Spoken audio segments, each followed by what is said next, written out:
mapasa amin ang kaharian mo.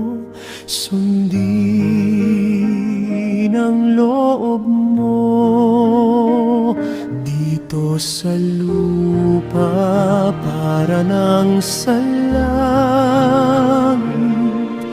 Bigyan mo po kami ngayon ng aming kakanin sa araw-araw, at patawarin mo kami sa amin mga sala,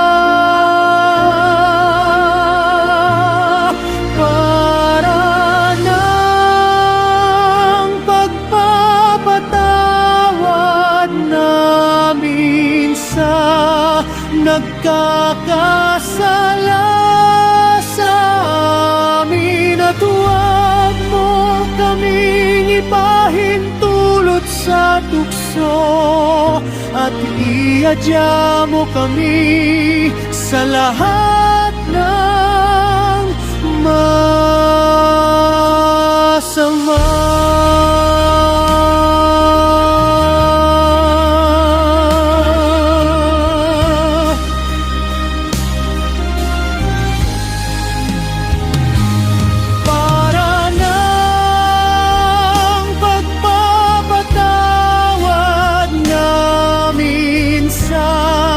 Nagkakasala sa amin, at huwag mo kaming ipahintulot sa tukso, at iadya mo kami sa lahat